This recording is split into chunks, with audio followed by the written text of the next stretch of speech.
Welcome to the Mismatch. I'm Chris Vernon, and joining me as he does every week from TheRinger.com is Dave Jacoby. Jacoby! What's happening, Verno?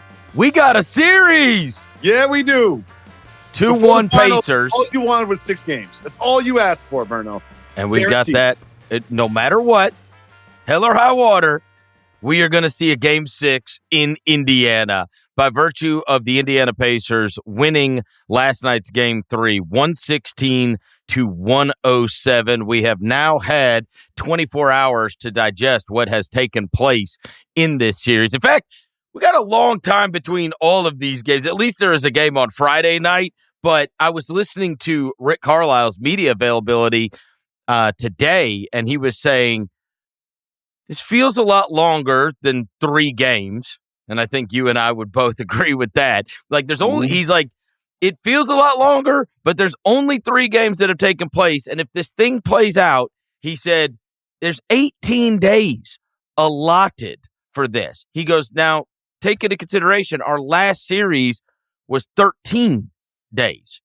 And so this one has the extra time between it, but you know, we're at least getting a Wednesday and then a Friday game with Indiana. But anyways. This episode is presented by Intuit Credit Karma. Navigate the world of credit cards with Credit Karma's tailored recommendations. It's suitable for anyone interested in taking control of their financial journey with cutting-edge technology. Start at creditkarma.com to find cards that fit your financial lifestyle. Credit Karma, finding the right card for you. We've had 24 hours to digest it.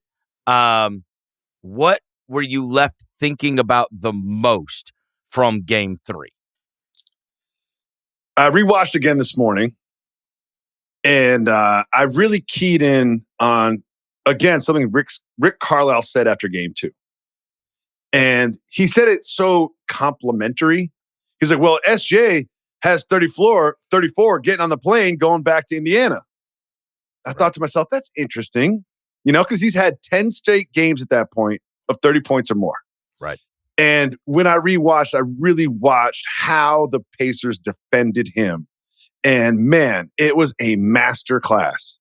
SGA all year long has dictated the terms of how things happen on the basketball court, home and away, against all opponents. And that flipped in Game 3 with the Pacers. There were so many double teams that they gave him, picking him up full court. And the way they doubled him, I thought was really, really smart. They're like, where does he make his hay? In the mid-range. Yep. So we're going to try to stay in front of him. He's not a great three-point shooter, so you can get, you give him a little extra space. And he wants to hesitate, get you to lurch forward, get past you, then stop, pull back, and hit the mid-range. And they would bring a second defender late. That would sort of, when he would rise up, oftentimes, at least like 6 times, there'd be 2 Pacers in his space rising up with him and contending those shots. And we'll talk about Game 4 in a bit, because I think there'll be an adjustment there. But I thought the defense they played on SGA was really, really, really good. And I thought Carlisle saying he already has 34 before he gets on the plane, looking back, he was like, whatever he said to the team before the game, he's like, this motherfucker's not getting 30 points tonight. Well, it's like, he's not getting 30 tonight. Yeah, every once in a while, he'll let you know that he has a very keen awareness of everything that is going on with the conversation going on. Because I was listening to, as I mentioned, the press conference today, and he does a lot of, look, there's a fine line between poor mouthing and being just humble and effusive with praise, right, to the other team. Mm-hmm. And there are times where he's like, look, I don't want to talk about anything in the future. And he starts talking like a coach. He's like, they started out 16-7. He's like, in our arena. He's like, and then we had a lead in the third quarter. Next thing you know, you're down 5. He's like, this team is unbelievable. And he's going on and on about how great Oklahoma City is. And then he leads to, and this is what you don't see coaches do. He goes, look, guys. And I can hear him saying this in the locker room because he's saying this at a press conference with all of the media and international media. He said, we're going to be the underdog in every game. He goes, we were 10.5-point underdogs. He said the line in games 1 and 2. He goes, we were 5.5-point underdogs in game 3. And we're gonna be 6.5-point underdogs in game 4. Like, he's sitting there giving out the line, and I'm like, oh, and he's like, he said anything less than a total grit mindset, and we don't have a chance. Right? And so then, of course, they ask Halliburton about it, as he's the next to the podium, and they're like, you guys have played, and we talked about this on Monday's pod, that this team has gotten better as these series have gone on, right? Yep. And a lot of that is a credit to Carlisle, for sure. Obviously, the players get the most credit for being able to execute whatever he is putting out there. But Halliburton said that's Coach Carlisle, right? Like, the reason we have not let down and the reason we have continued to have that edge is because, and he goes, and we have talked a lot about 2011. He said he's told me a lot of stories about 2011. That's obviously the very famous Dirt series. He said he's also talked to me about the ones that he's lost, and they've come up short. And so he goes, we've got a group of guys, and he goes, with me, and he mentioned James Johnson, and he mentioned Siakam. He's like, that have to be leaders in this. And I don't know, like, it's one of those things where I listen to it, and he was talking about, if we play as hard as we possibly can, the rest will take care of itself. And it's one of those deals where I'm listening to it and I'm like, I'm starting to really believe this guy. You know what I mean? Like that this locker room has got this ability to, like, I know everybody says now's not the time to let down. We haven't done anything, whatever. But I got to be honest, after listening to it all, I was like, man, I'll be surprised if they don't come out like hellfire in game 4. But let's continue with game 3 first, right? You talked about the defense. Watching back on the highlights, there was a great article that was put up by John Schumann on NBA.com, and he did a film study deal, right, where he extracts the clips. So a lot of them are like Nesmith going around screens and how that wrecked something. Dude, in the Knicks series, Cat can't set a screen, but Nesmith just went over every single screen. They talked about, there's a lot of Turner. Turner had just this unbelievably massive defensive impact on this game. And so one of the things that was mentioned in there is something that we did not realize, because we're recording, on Monday after that has taken place. It said in the article that, and maybe this should inform why they were so awesome defensively last night. Game 2 was their worst defensive performance of the entire postseason. Interesting. They had given up 123 Based on points. What metric? 123 points on 97 possessions. Right? So that was their worst defensive performance that they had. And so, to wit, the biggest adjustments are going to be made off of a tape where everything, went as bad as it's gone the entire postseason for you. And so, not only are you going to theoretically make big changes in terms of what you're trying to do defensively, it also gives the opportunity for the offense to now be like, what is this, right? Like, obviously, the team that loses is always going to make the more important adjustments in order to get back on track. But it really did mess them up last night. It really did mess up Oklahoma City, and especially in that fourth quarter where it was just, it was a defensive masterclass. Nothing was easy for Oklahoma City. There's so much to discuss, but you mentioned the fourth quarter. I want to talk about that. There were opportunities in there for the Thunder down the stretch. Like, J-Dub hit this crazy left foot, right hand floating to his left runner with like 6 minutes left, made it 100 to 101 with 6 minutes left. Yep. And from there, it was just one-sided. And the Pacers down the stretch, turnovers. Like, Turner had a terrible turnover, and the Thunder go the other way. They have opportunity after opportunity. They get to the free throw line. They miss, it's like a J-Dub miss one, Kason Wallace miss one. Like, I did feel like this was a great defensive performance from the Pacers, but there was a lot left to be desired in that last 5 minutes. If I'm a Thunder fan, I'm looking at the last 5 minutes being like, what happened, guys? Right. Like, what happened? Well, and you also know they are going to make the adjustments. Maybe most importantly, evidently they screened much less with Halliburton's guy in the screener, whoever Halliburton was guarding would screen for SGA, and I think the number was like 14 times a game in the first couple games, and they only did it like 5 times last night. And so you know that now the same way that they're trying to get Halliburton freed up on one side, best believe Shai Gilgeous-Alexander is going to end up with more airspace in Game 4 than he had in Game 3, because you only get to do that once, right? That's why these are truly great teams with truly exceptional players, is because in many cases you only get to do that stuff once, right? Now I have seen it. Now I have my counter ready for that. So you better come up with something new, right? And I want to go back to the SGA Rick Carlisle thing, because he said that, and I think he mapped out a plan to minimize SGA, and I think it had to do with the double teams that I mentioned earlier, picking him up, full court, just making him work. I think he was like, we're gonna wear this guy out. And another thing they did is they made him work on defense. Like, they scored on SGA. Yep. It wasn't as blatant as like you see the Knicks do, where it's like you point at somebody, they come up and screen. But they made him work on defense over and over. They doubled him on offense. They picked him up full court. And before the series started, and again, I don't regret anything I said, but I was talking about the defense, that the different guys and looks that the Thunder could throw at Halliburton.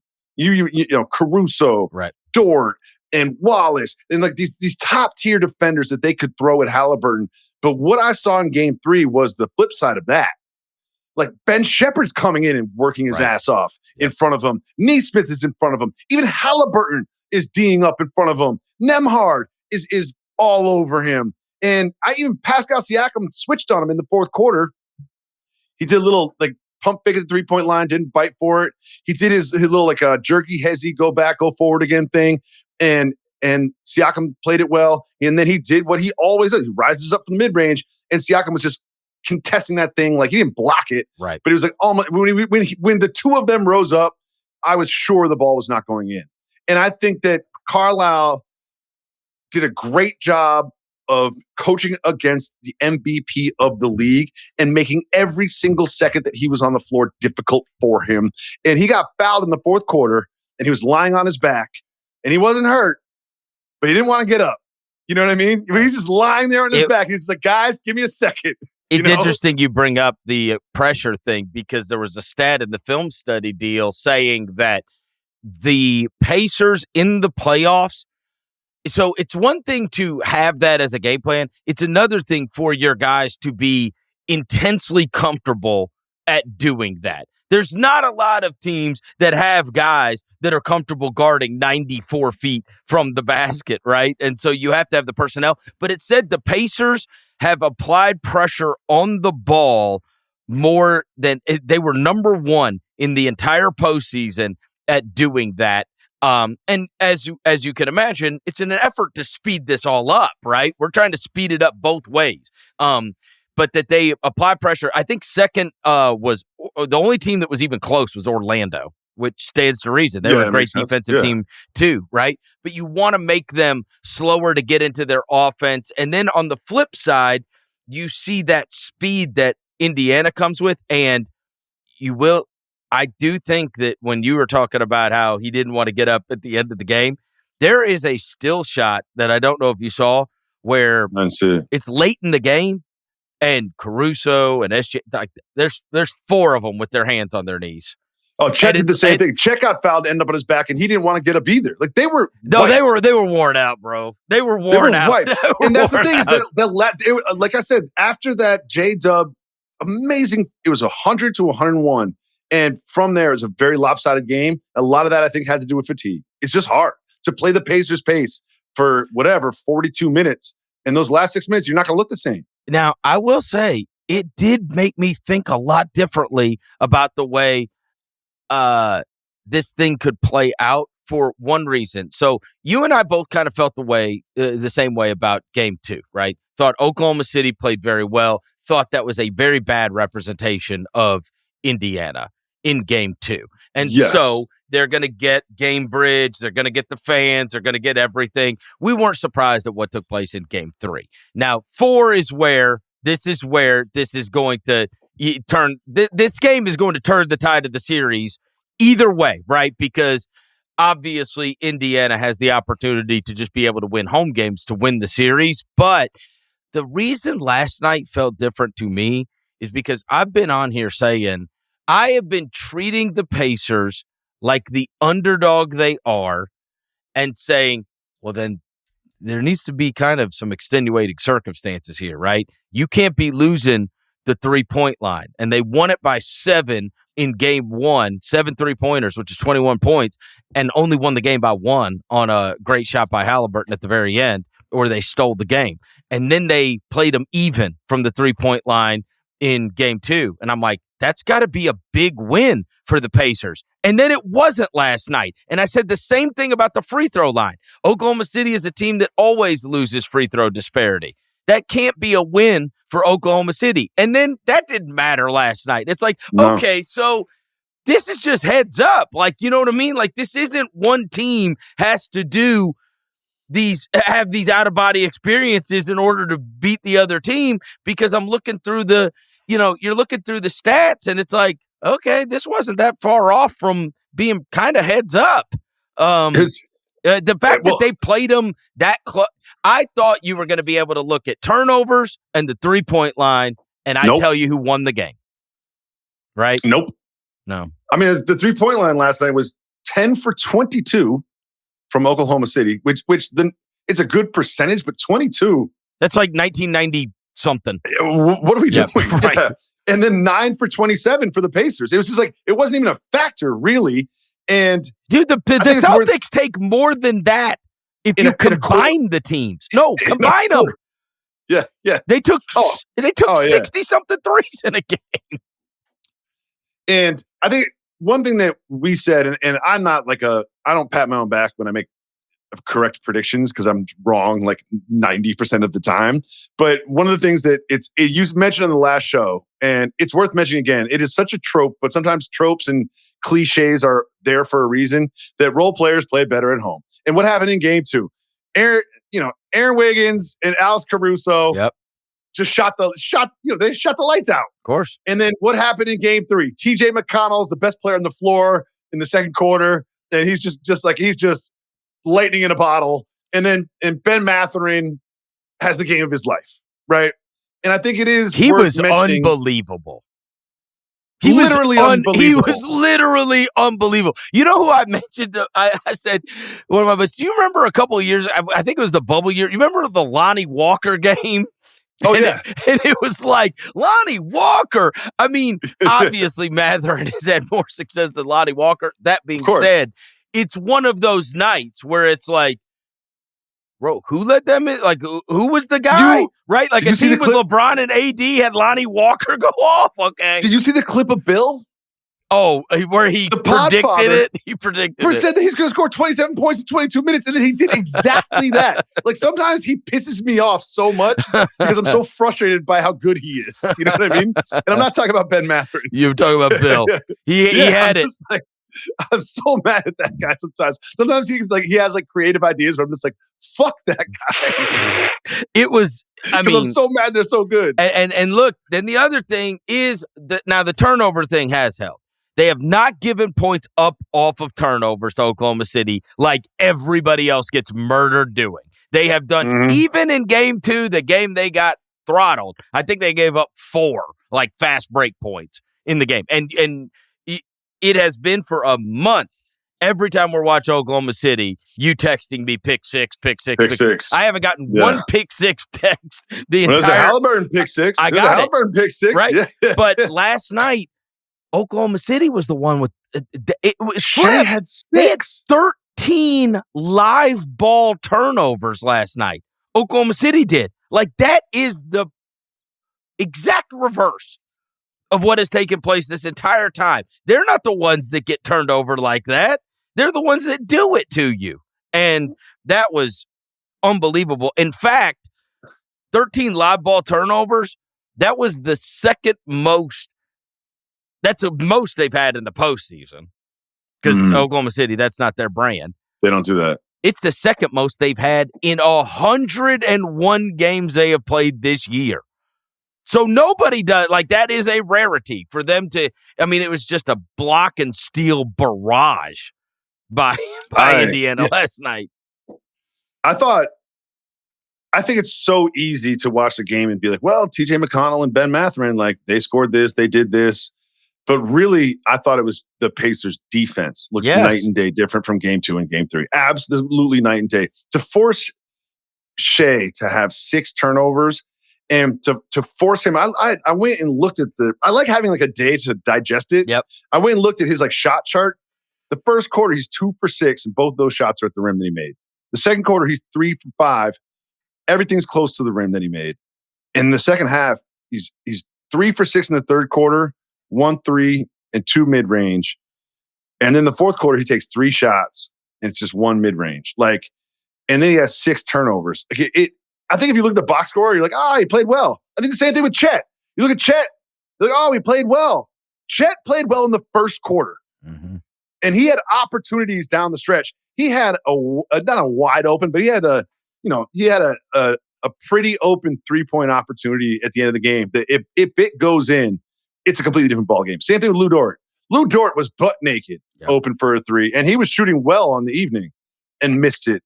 Like I was really impressed. Well, they turned him into an ISO team. Defense. They turned him into an ISO team, right? That's why when you look at said box score, they scored 37 baskets. They had 16 assists, right? And part of that is that applying that early pressure and making that first pass hard.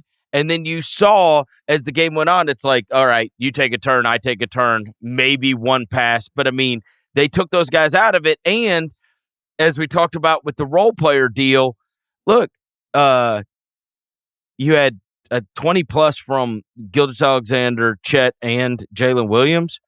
Nobody else on that team outside. Dort made those threes. He's the only guy in double digits, right? None of those other guys were able to have, the other good offensive game, whether that's Kason Wallace, whether that's Caruso, whether that's Hartenstein. No, Aaron Wiggins, who was a hero. They tried Wiggins. He played 9 minutes and had 0. They tried him. Yeah. And he just didn't have it. Isaiah Joe came in and knocked down a couple. He did. He did. I do remember on Monday on this podcast, I was sitting in this seat and I said, who on the Pacers played well? Right. And the answer was nobody. Right. And now I'm sitting here being like, who on the Pacers, bench, starters, didn't play their role at 90 out of 100? Even Obi Toppin, who did, like, if you look at the box score, is not like the biggest contributions. He was huge in that game. Well, and I know you love plus minus, but look. I don't want to hear it. Obi Toppin, plus 18. Ben Mathurin, plus 16. TJ McConnell, plus 12. I mean, they were winning with those guys on the floor. That's all that meant. And there was a defensive possession. Like, watching it twice, what I really walked away from, because when I watched it the first time, I was like, man, Ben Mathurin, TJ McConnell, they're amazing. Watching the second time, I was much more impressed with their defense, their preparation, and Coach Carlisle. There was a possession, I think Dort had it in the corner. No, SGA is on the baseline. He's about to take a mid-range. They send 2 to him. And so now you've got 2 guys committed to the ball, 13 feet from the basket on the right baseline. And he swings. And while he swings it to the right wing, Halliburton, like Mike Singletary before the snap, is pointing it where everyone has to rotate to. They scramble, rotate. The Thunder swing it over to, I believe, Dort. And Toppin he's about to shoot. He's already hit 3 for 3. Toppin has to go out and close out. And you expect him to do like the run by closeout and end up like in the stands. But he stays low. And then Dort up fakes, dribbles to his left. And you remember this play. And then he tries to shoot, and Toppin blocks it out of bounds. Right. And it was just like they doubled SGA, and they made the rotations perfectly. They were communicating brilliantly. They were so disciplined. And like Obi Toppin, he is known for his athleticism, and now he can shoot threes. He is not known for like his defense. Right. And he played great defense. I loved that defensive performance from the Pacers. I mean, all of them off that bench. It was just shot of adrenaline, which is exactly what they needed, right? Exactly what they needed. And it is funny when you're mentioning that play. Ball leaves the screen, as it does every time Lou Dort shoots the ball. I've never seen anybody shoot the ball that damn high. It leaves my screen, and I'm like, where the fuck is the ball? And then it's like, drops in. I think they would have like 4 more possessions a game if he didn't shoot it that high. It takes time. It feels like you know, like when you would see like somebody in practice and they're holding up the broom to mimic Wemby. Yeah. Like, this is what it's going to be like when we're playing, or like they used to do it with Yao Ming. This is what it's going to be like to play against Yao Ming. It feels like Lou Dort shoots over a broom. Every time he practices 3-pointers or something. It's amazing. Again, like I think we're all rightfully celebrating the Pacers because they all played well. They were all prepped. They outplayed the Thunder. But this game was close, and it was good. Bro. And the Thunder had leads. Yes. Like, this was not like, I felt game 2 was like, oh, the Thunder are a better team. The Pacers didn't play well. The Thunder played well. This is the way it played out. Game 3 was like, there was a lot of opportunities, and it was a lead changes. Thunder were up 9 at one point. Like, I felt like the Pacers played their best game and kind of got away with it. This was great basketball. Oh, yeah. Great. And, so much of the conversation that we even talked about on Monday, because I went through usage rates of different guys, and I said, look, there's a goofy narrative going on that's treating Halliburton like he's a superstar that is in much more control of their destiny than he actually is. The usage rate is actually much, much lower than his star peers, and yet, because they need to fill time, does Halliburton need to step up? Whatever. We got to be honest. It was a much more aggressive Tyrese Halliburton. It was. That's what happens, he was not going to be an innocent bystander to that one. And I mean, but it was right off the bat. He was just involved in a way where he was making that thing go. And mega impressive game. I mean, damn near had a triple-double in the game last night. And you could see him getting into the lane and making things happen. And you could see just that pace of that team just going crazy, which is exactly what they talk about, right? Pace and energy, pace and energy, pace and energy. Because that playing against that setup defense for Oklahoma City is absolute hell.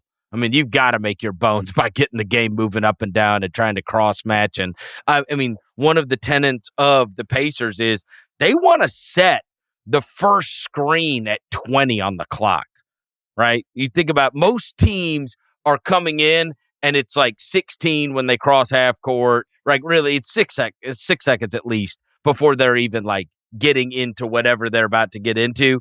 They want to, they don't call plays, so it's all free flowing, and they want to set that first screen at 20 and then play off of that. And now you're defending it this way, then we've got this to go to. And you got to have a bunch of smart players to be able to pull this off, guys that know, exactly what to do dependent upon what the defense is trying to do. But it's that speed at which you have to do it, because otherwise it just gets bogged down. And, I mean, you get bogged down against Oklahoma City and you have no chance. None. There was a couple possessions that I just felt like the Pacers were making decisions very, very quickly. One comes to mind where Nembhard got the ball on a swing from Halliburton. And before he caught the ball, you could tell he knew exactly what he was going to do. Jab step to the left, drive to the right. And he did it like the second the ball was in his hands, he was executing his move. Yep. And I just felt like that's the only way you can play against this defense. Only way. Is you have to be fast. No. You have to have them moving. You can't be like the Knicks or the Wolves and get the ball to your guy and have him survey the scene, dribble between his legs a couple times and then try to get past his man. Like, you have to beat them to the punch. And I thought they did that really well in game 3. And I also want to say this, though. if I'm the Thunder or a Thunder fan, I'm not that concerned. Really? I'm not that concerned. Oh, I would be. I'm not that concerned. I would be, because I would feel like 2 got it back on track and 1 was a miracle. If I'm a fan of that team, that's how I'd feel. I would feel like 1 was a miracle, 2 got it back on track, and then I'd watch 3 and be like, what? Hold on. Because that was a decisive win. It was.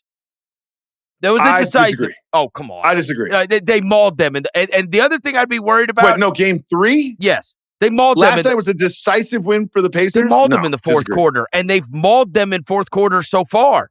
Like, if you go look at the way these games have broken down. Game 2, fourth quarter doesn't count. The first quarters. I'm telling you, the first quarter, Oklahoma City is won by a big margin. The second quarter, Oklahoma City is won by a smaller margin. Okay. Third quarter, again, Oklahoma City's won. Like, they've won all of those quarters, and 2 of them, I think, by 20 plus. They're like minus 23 in fourth quarters now. You know what I mean? And small sample size. This is where the game's decided, though. That's what I would be worried about. It'd be like, oh my God. Like, look, when you win a finals game by, when you're a 4.5, 5.5 point underdog, and you win that game by 9 last night, and you scored 40 points in the third quarter. Like, you came out of halftime and they scored 52. They scored 40 going into halftime, right? They scored 40 in the second quarter. And then they came out and, again, back on track. They're down by 5. Or you're up by 5 if you're Oklahoma City going into the fourth. Oh, not just that. Is J-Dub hits a 3 at the end of the third. Okay, so we were up by 5 and we lost by 9? I don't know, man. I don't know. I was watching the game, and I don't know. You and I, they scored 18 points. They scored 18. I just want a long points. series. I'm rooting for a game 7. I got you. At the end of the third quarter, when J-Dub hit that 3, I was like, oh man. I will say this: you'll get a game 7 if Oklahoma City wins game 4. This series is coming down. I think we're headed to 7. I think we're headed to 7. No way. We're headed to 7. No, look. If Oklahoma City loses 4, the Pacers are winning the title. This game, they'll be up 3-1. What do you want me to say to that? They're not. That's what I'm telling you. So that's what I'm saying. The only chance at your 7-game series is if Oklahoma City wins tomorrow night. Because I do not believe we're getting a 7th game. If they, listen, I'm not going to rule anything out, because what we've seen this entire playoffs has just been wild. This has been a great playoffs as a whole. It's great. This finals has been fantastic. Well, and this could play out like Denver. This could play out just like Denver. Yes. It could, right? It's patterned that way. Which was 4 was a war that Denver will regret, right? And so this could be the same thing, right? We could look back and it could be a hard-fought game. And OKC won 6. What, they won at 7? No, I mean, they won game 6, right? No, and game 7? No, they won 5. It was 5 and then lost 6 and then 7. Yeah. And then Gordon gets hurt and then won 7. Yeah. Sure. I felt like it was interesting. The start of the game, it was obvious the Pacers were like, Pascal Siakam, we're going to get you going. We're not worried about Halliburton. He's going to be himself. Like, we're going to get you going. And then he kind of disappeared. Same thing with Chet. Chet's first quarter was like, I know, a masterpiece. It was.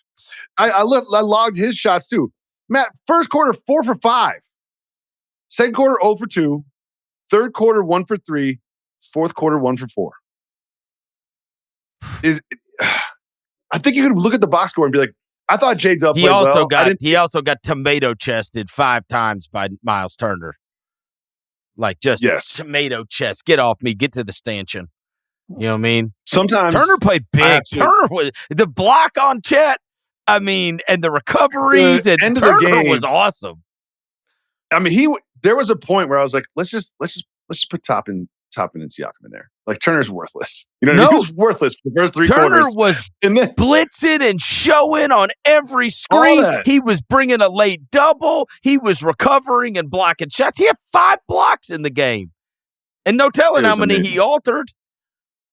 Yeah, he was awesome. I feel like every Pacer played their role to perfection. Don't you feel like all these guys, both teams need people cheering for them? And maybe that. Yes, and maybe Caruso and Wiggins. But maybe like, where was that Wiggins? This is what I'm going to say. I feel like all these guys need people cheering really hard for them, and the Pacers a little less so because they're a little older, because they've had the they're also exploit. A good road team.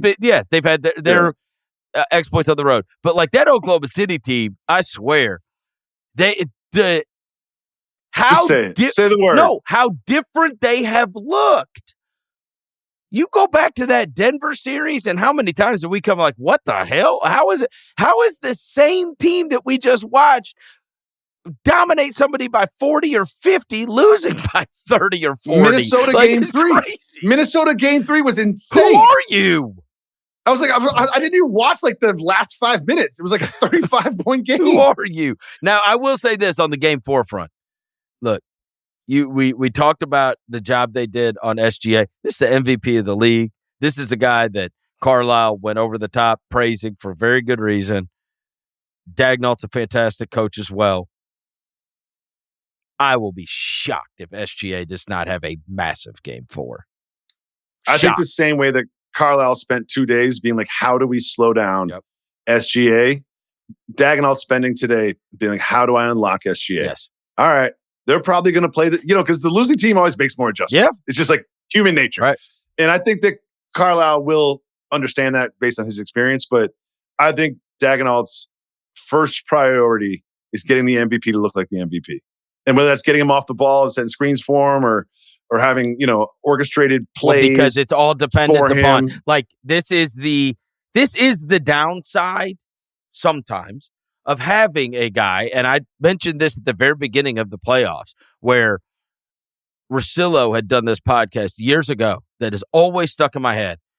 And he was talking about, I think it was in reference to Harden at the time, but he's talking about teams that have guys, because he's brought it up with Luka in the past and other players, teams that have guys that have these extremely high usage rates, that the level of success, that they never win at the highest level because so much is riding on one guy. And the better the competition gets and the better the coaching gets on the other side, it makes it much harder. And what we find is teams that are more equal opportunity rather than being heliocentric are the ones that are able to navigate through the adjustments of the playoffs. But this is the challenge. I mean, look, he just had one of the great seasons in NBA history for a guard. He won the MVP. He just had 10 straight games scoring 30. So they're heliocentric. Like him having a 30-plus usage rate has worked out to incredible results up until even in the playoffs. That's what I'm saying. Up until last night, right? And then it's like, oh God, like if he's not awesome, it's going to be hard for them. But the trick has been, he's always awesome. You don't have to worry about if he's not awesome. He was not awesome last night. But how many times have we said that? Maybe once. But I feel like the Pacers and Carlisle allocated defensive resources to make that the case. Yes. And I thought that J-Dub played well enough that perhaps he wouldn't. I felt like Chet's second half was very disappointing. And I felt like Lou Dort started hot, missed a huge naked 3 at the end. And you didn't get the Wiggins game. Yep. You didn't get the Caruso game. Like they got nothing off the bench. Just nothing off the bench. Right. And let's talk about game 4 a bit and things you expect to see. I expect SGA to have a big game. I mean, like the same way that all the conversation surrounded Halliburton and his importance to the Pacers, even though the conversation was weird because his importance to the Pacers' success is not as grand as his peers, and the way they functioned is much different than his peers' teams. But they clearly found a way to be able to get Tyrese Halliburton going much more than they did in games 1 and 2. And he was a different player last night than he was in the first 2 games. I'm sorry to interrupt, but it didn't feel overt. No. Like it felt overt. The way they were trying to get Siakam going felt like overt. They're like, we're going to get him the ball in the first 5 possessions 3 times. Halliburton didn't take a shot until midway through the first quarter. And even one of them was just goofy, and it felt like, all right, I'm just kind of taking this so that you respect me. Just to do it. I mean, He's like, I've heard the same thing that you guys have heard for the last 48 hours. Yeah. So guess what? I'll be more aggressive and take a shot. But I do think that's look, as I mentioned, Oklahoma City's awesome. Dagnall's awesome. They're going to find a way to be able to get SGA back to his spot or play off of him getting that extra attention because they just handled that all poorly last night. It was like the first time when we saw, you remember when we saw Anthony Edwards and they started running to at him and they were making him C2 constantly, and then they were just collapsing everything every time he even picked his head up to look to drive. And they were like, yeah, to hell with that. And they're just forming like these walls. It's like, okay, now I can't do this. So I'm just going to go stand over here. Like sometimes these guys can be reduced to not being and not having the level of activity that their team requires. That's going to be the difference. What they're going to do is they're going to say, okay, if SGA is getting all of this attention, if you're going to be bringing this guy, not only is he going to know how to counter it, the rest of his teammates are going to know how to counter it, right? If Miles Turner comes over on this double, boom, we're doing this. If this happens, we're doing this. If this happens, right, they're going to get the tape and they're going to say, oh, we're going to smoke this. Try this again. We're going to smoke. All right, again, you only get to do it once.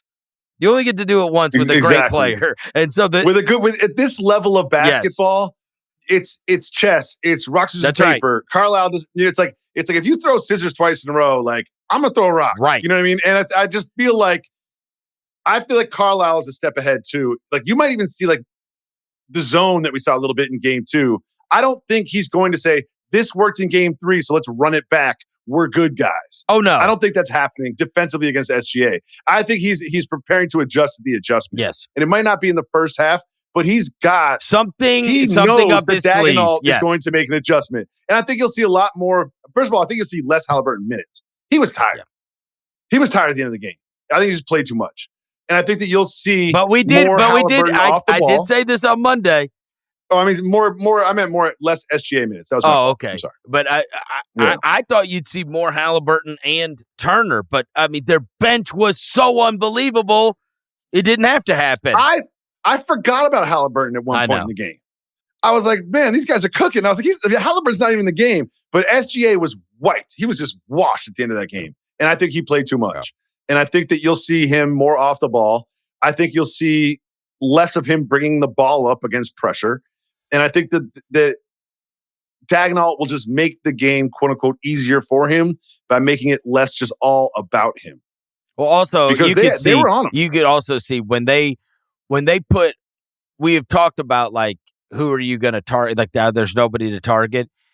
They knew that Hartenstein wants to be close to the goal to be able to defend the rim.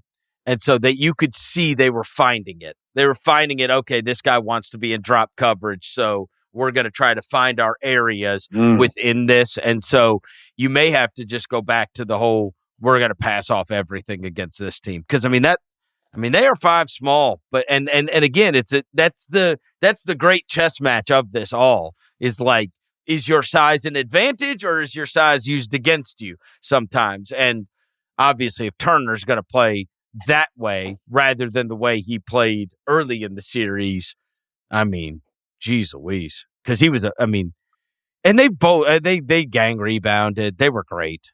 They were great. They were great. All the energy stuff and all the hustle stuff that was them. McConnell. And that is the MO of Oklahoma City. They played that way and did it better. They were the ones with active hands. They were the ones with live ball forcing turnovers. Do you know what? There's a couple things I want to mention. This blew my mind. Watching the game to the finish. OKC stopped fouling. Yep. The shot clock was off. Mm-hmm. They did not foul. Right. I think Siakam got like a layup or something. There's like 5 seconds left. They try to throw the ball to the wing, and Tyrese Halliburton pokes it out of bounds. They've waved the white flag. Like that's where the energy level and the defensive intensity was at. They've waved the white flag. They're up by 9 or something. And Tyrese Halliburton won't even let them pass the ball to the wing, pokes it out of bounds. I was just like, that is unnecessary. That's just unnecessary. That's like the guy that shoots it after the whistle, and then you block it, or you hit it up out of the rim. Like, what are we doing? Like, that's such a message. You know what I mean? It's just like, we're playing 48 minutes of intense defense. I think that you'll see less minutes from SGA. And I also think that in game 4, I really expect the Thunder to win. Like, I'm leaning heavy Thunder in game 4. I just don't think that you can match that defensive intensity, those bench production. It just felt like everything went right for the Pacers, and they were down going into the fourth quarter. That would be everything went right for the Pacers. That would be the ebb and flow of the series if we end up with a long series, which I think we both were very hopeful for at the beginning of this. I'll say this. One adjustment. I'll say this.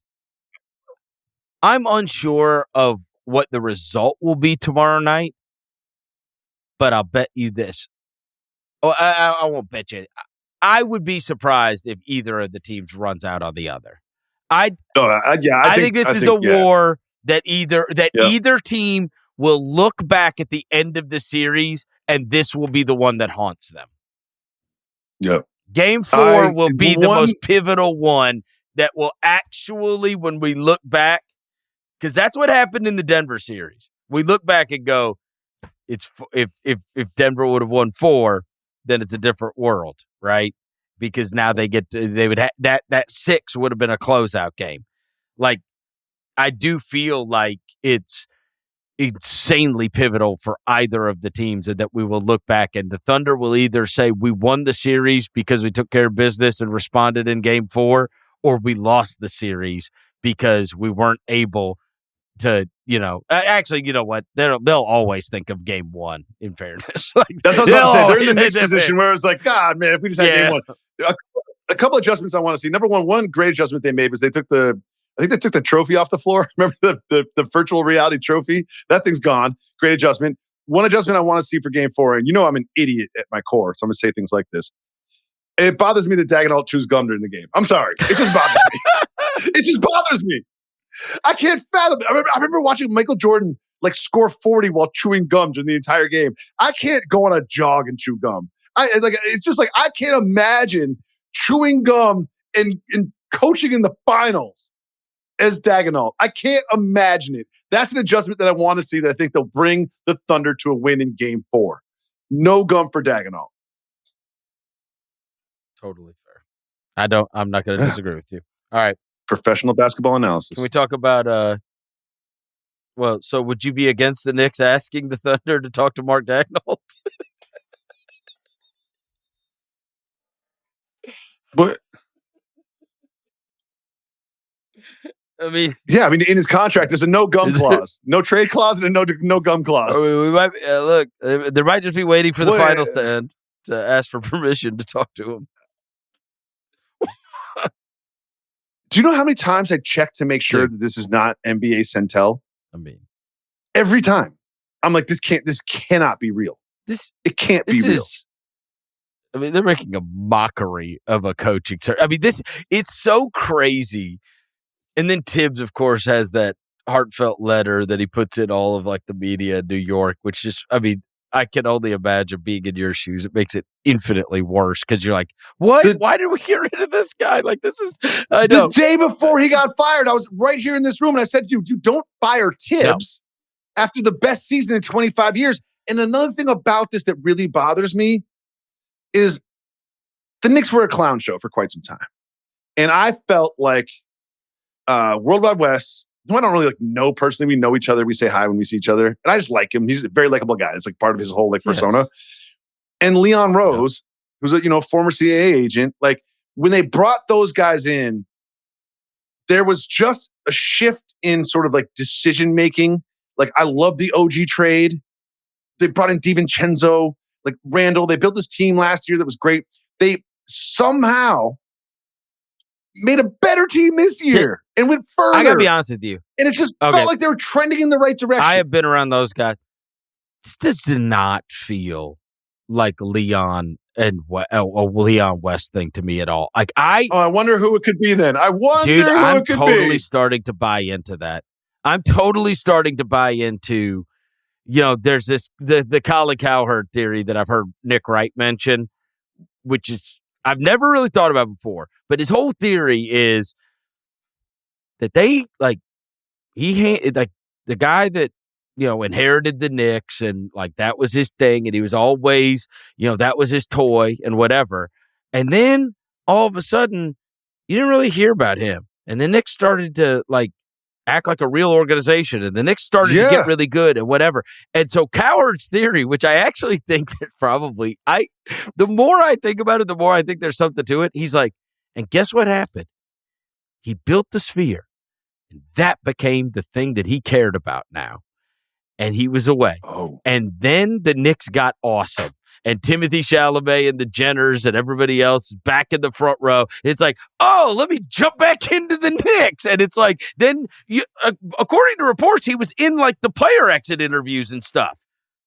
And I'm convinced. There's a Bagley report today about how they didn't practice end game stuff. And I really am convinced at this point that they fired Tibbs because players were complaining in those player interviews. I think that player after player went in there and complained about Tibbs. But sometimes tough love is what you need. Sometimes you need a kick in the butt, not a pat in the back. And that's who Tom Tibbs is. And Dolan was trying to do right by the players in his mind. But you have to have a plan, bro.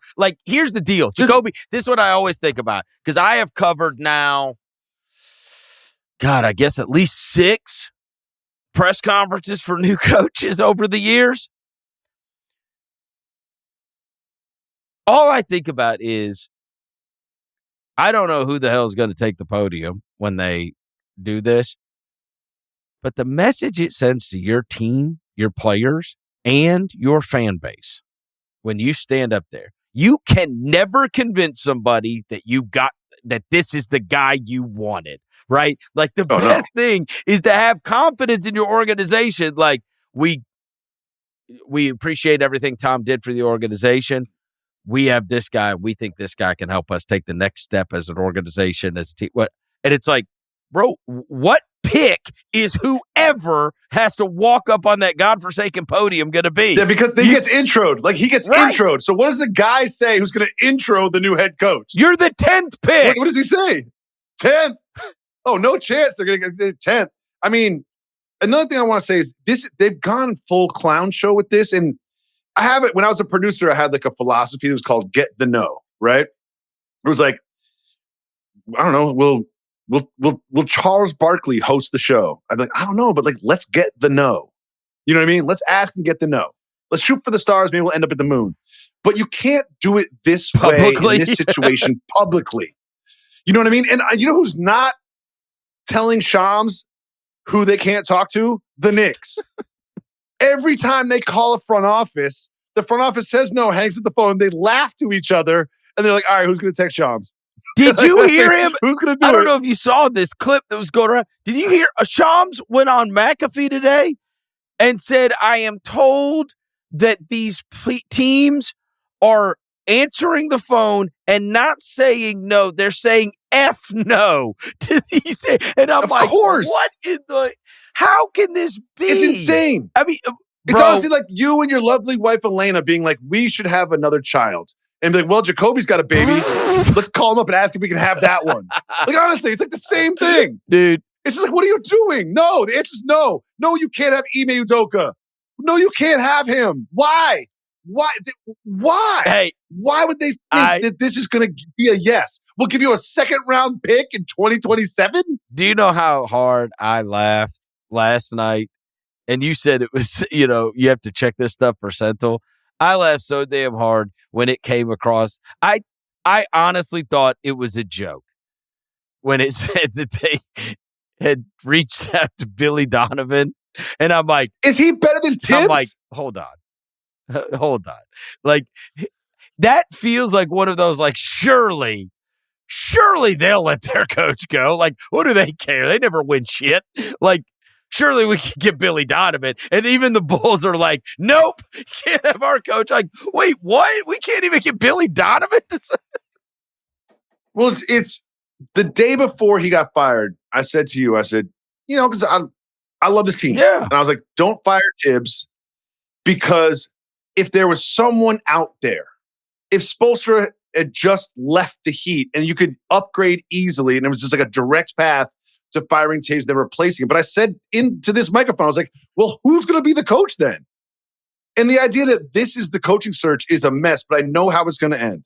There's only one person that would make Knicks fans happy, that would set the city on fire. Don't. It would be the perfect hire for the New York Knicks. You're going to say Van Gundy? Tracy Morgan. It's got to be Tracy Morgan. He'll puke all over the floor during the game. He'll just sit there wearing awesome outfits. Do you want to hear something? It's got to be. It's just like, if it's going to be a clown show, go full clown show. Get Morgan, get John McEnroe, get Ben Stiller. Dude, just turn it over to them. Do you want to hear something crazy? And look, you're a New Yorker now, so you may just be like, yeah, everybody knows that, Chris. But I read like a couple of months ago that Tracy Morgan bought the Bronx Zoo, and I was like, what? Did not know that. You didn't know that? You No can look idea. it up. I think I'm serious. I read that. What? I know. Why would you do that? I don't know. It said that Tracy Morgan bought the. I'm going to Google it right now while we're on the show. I'm doing it. I'm doing it. Tracy Morgan owns the Bronx Zoo. Yeah, first thing that comes up. No, Tracy Morgan does not actually own the Bronx Zoo. He joked about it? Yeah. Okay. Yeah. I was like, I probably would have heard that. Yeah. Bronx Zoo, overrated, by the way. Not a great hang. There is actually a real... Okay, it's just comedically. He's okay. So the way it became a actual news story, which there is an actual news story about it, is because he went on Jimmy Kimmel and said with his settlement money from his accident that he bought. He was just being funny. I was like, okay. I will tell you one thing about Tracy Morgan is what he likes to do is buy extremely expensive vehicles, normally Corvettes, and just drive around the city and have people look at him. I mean, I can't tell you, at least 20 times I've been walking down the street and saw like some Bugatti that's like, chrome.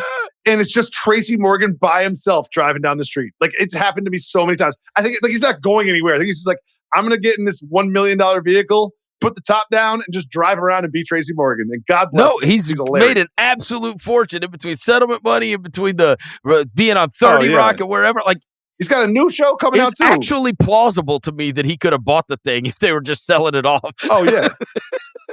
Plus he was Brian Fellows.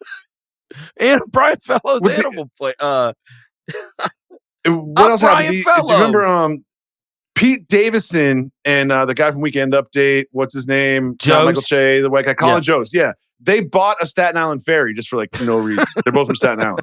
They just bought a Staten Island ferry. They're like, we own that now. Like, we'll take that. All right, so who do you want, honestly, for the Knicks? Are you now past Carey? Tom Thibodeau. I'm sorry, groveling it. You're holding up the boombox outside his house. Come back. Yes. Come back. Like, we're still paying him. You owe him $30 million. He's under contract, right? Doesn't he technically still have the job? How does this work? I just think you're under contract. And let me just go ahead and clear this up. I just think Leon and Wes are so smart, like they're so streetwise, right? That just does not feel like an operation that they're in charge of. For them to be that, I can't imagine they're sitting in an office and be like, all right, well, just call up and see if they'll let us have Quinn, or call up and let us see if we'll have email. Like, they know, bro. They know the game. They've been around basketball for the last 30 years. They've been agents. They've been involved with players. They've been involved with coaches. Now they've been in charge of a team. They know the way this stuff works. They're not goofies.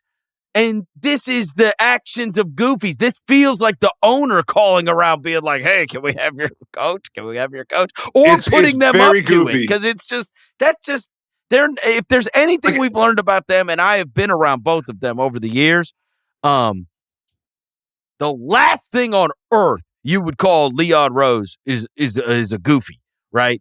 The first time I ever met Yes. him, he was the agent for Jonas Valanciunas at the time. This is when he was He's still a an agent. businessman. Huh?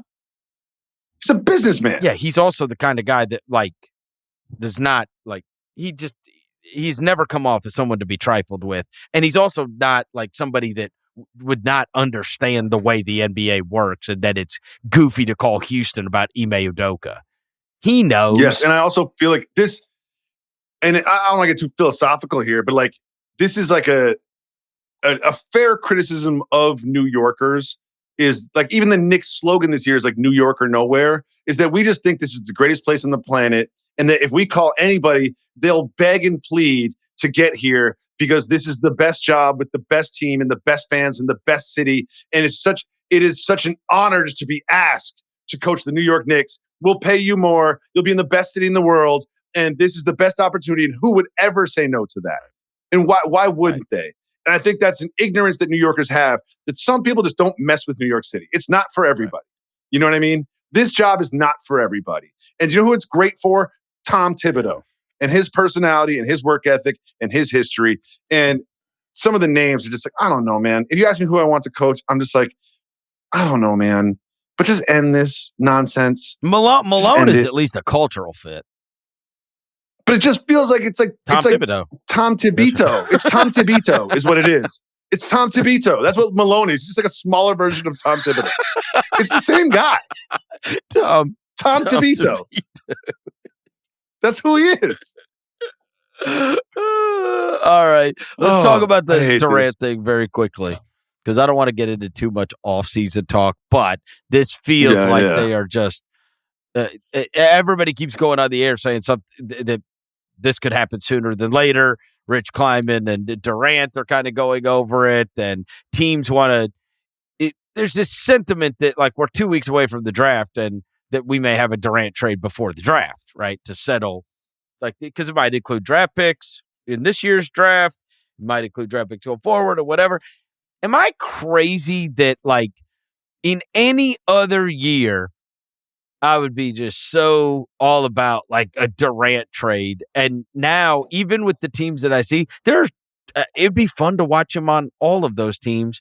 But am I nuts to think that I'm not sure how much it moves the needle, especially given how much you would, again, I will see what the return is. It might just be future assets and players that are not, essential to what you're doing. But do you think Durant is a massive needle mover for a team in the year of our Lord 2025? I'm glad you finished it with that, because obviously his run in OKC, legendary MVP, like it's just like, he's like top. And he's still awesome. And you talk about needle moving, he goes to the Warriors and he walks down LeBron James in the finals for 2 years in a row. Like he's the best player on the court in the NBA finals. And LeBron James, whether he's at the peak of his powers or close to his peak or whatever, we can argue, who cares? And then he goes to Brooklyn. And I'm thinking, championship. Honestly, I'm thinking he took OKC the finals, Clay game 6, unfortunate. The Nets are now like going to win a championship. And we all know what happened there. And then when he goes to Phoenix, my dumbass is like, championship. They went to the finals. They just added Durant. You got booked there. Like they're going to win a championship. So when you say he's a needle mover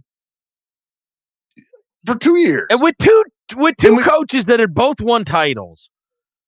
Yes. So I don't know. So when you ask me if he's a needle mover, my opinion on that has changed dramatically the last time he tried to move the needle. Because when he went to the Warriors, he spiked that needle. Spiked it. And then with the Nets, it doesn't always feel like his fault. Right. They got injured. And with the Suns, it doesn't feel like his fault either. Because you look at his numbers. No, he still has great individual numbers. Elite. Like 50, 40, 90. So you know what I mean? So you ask me why I don't feel like he's a needle mover. It's not because of the individual's performance. It's because of his historical move from team to team the last two times. And it's just it's like now we both think Kevin Durant's one of the greatest scorers, if not the best scorer we've ever seen. I mean, and he is still awesome. He is not the full version of Kevin Durant in the past. And it's going to be interesting to see whether on any of those teams, kind of where he fits in. This may be the very best time. This might be the biggest needle move that we have seen since the Warriors, because it's not going to be about him. You look at all of those teams, and it's like it's a name. It's Rockets, Spurs, Heat, Wolves, Knicks. It's not necessarily going to be about him, right? Like, I think we are going to move into I don't think Kevin Durant is going to be the best player on a championship team anymore. But now it's Kevin Durant as an ancillary part, another part of a championship team. Then that's why it actually could, right? If he's playing alongside Anthony Edwards, oh, wow, right? Like, now you're getting the Kevin Durant with even less attention, like, because there's a better player on the team that you have to game plan for more, is now. Who can shoot threes and drive? Now, that's what I'm saying. I'm in this weird spot. Kevin Durant is your best player, doesn't move the needle for me in that way. Kevin Durant is your second or third best player. That may actually change the game. And we're kind of to that point. The report that the Suns want back what they gave for Kevin Durant is insane. Okay. I mean, I don't even know where that comes from. Who says that? Who says that? It's like buying a car for $50,000 and then driving it around for 4 years and be like, I want $50,000 for this car. So that's not how this works. It's just not how this works. What team do you want to see him on? Like, just for funsies? Well, are we just going with the ones that are mentioned? Yeah. The Spurs thing's fun. I would like to see him on the Knicks and then have Cat go to the Suns. That is fun. You got the Cat Booker thing, the old Kentucky deal. It's a place for you to move. That's Cat. fun. And KD finally being in New York. And Tracy Morgan will be the head coach. The Knicks would be fun. Like, that would be fun to me. The Knicks would be super fun. But obviously, that would be fun. Yes. But I mean, the Spurs is fun. I mean, obviously, given what they've got. But my thing with the Spurs is like Victor Wembanyama, newly minted Shaolin Monk, assume health. I don't think that they're ready for a championship. Maybe not. You know what I mean? But they are going to have but if you add him and you've still got Fox, it's like, and you have the number 2 pick. But I like them to draft the number 2 pick, whoever they pick, Harper, most likely, or whatever. You've got 2 young guys. You got Fox running the show. You know what? Make the first round exit next year, second round exit the year after that, go to the finals the year after that. Like I just think they need a little runway to success, that a win now move like a 37-year-old Kevin Durant is just not prudent for the growth of that. You think they need to get some scars? Yes. Before we end, just say it. Say the word. Say the F word. Say the F word.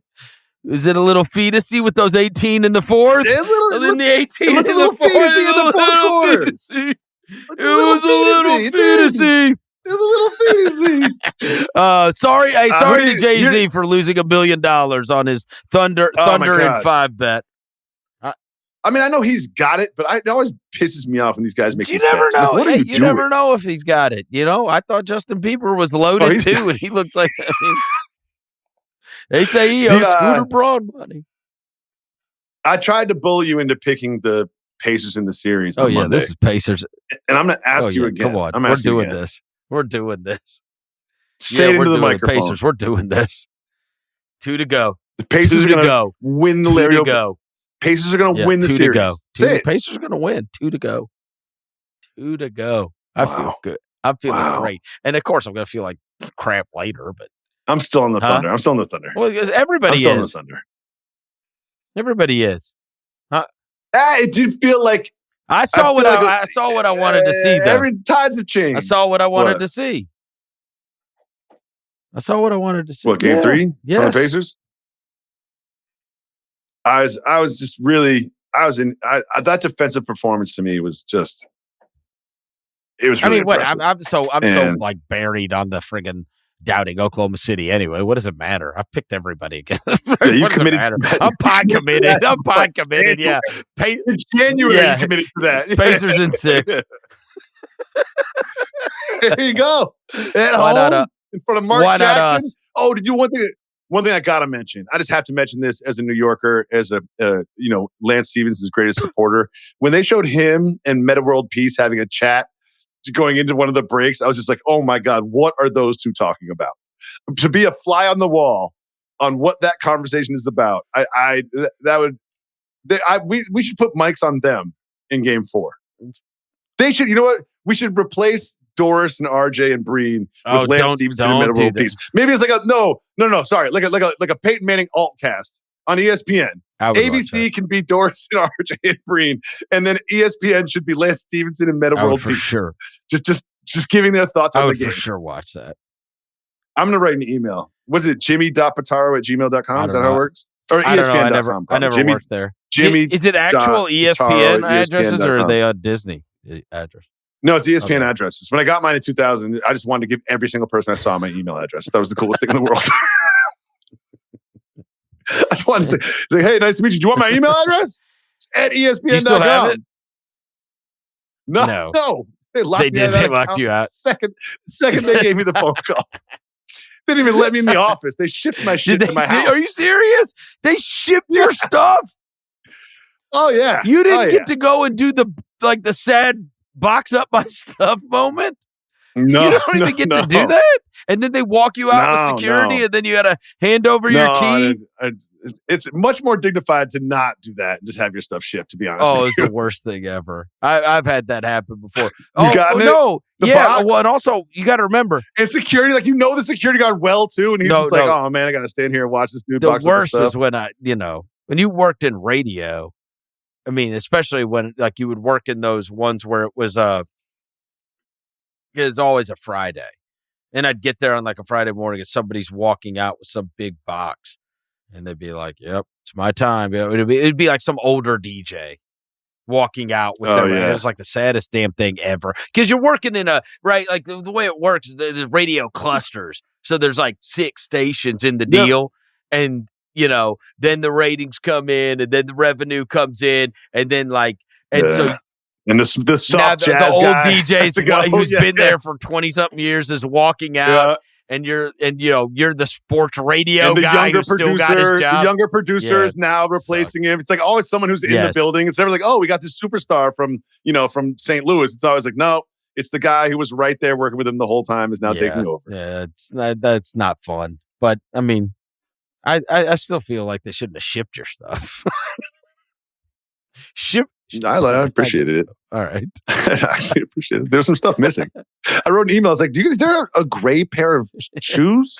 And, I wrote my guy and I was like, I'm missing a pair of shoes. Is it sure it's not in my locker and a Joe Sakic bobblehead. Yeah. And I found those shoes later, in my storage unit. I was like, oh, shit. Shouldn't have wrote that email. Well, at least it makes it feel like something got stolen from you. All right. Thank you to our producer, Jessie Lopez, as always. Thank you to our video producer, Tucker and Jacoby. I'll talk to you next week. Must be 21 and over and present in select states for Kansas in affiliation with Kansas Star Casino, or 18 and over and present in D.C. Got a gambling problem? Call 1-800-GAMBLER or visit rg-help.com. Call 1-888-789-7777 or visit ccpg.org/chat in Connecticut or visit mdgamblinghelp.org in Maryland. Hope is here. Visit gamblinghelplinema.org or call 800-327-5050 for 24/7 support in Massachusetts, or call 877-8-HOPE-NY or text HOPE-NY in New York.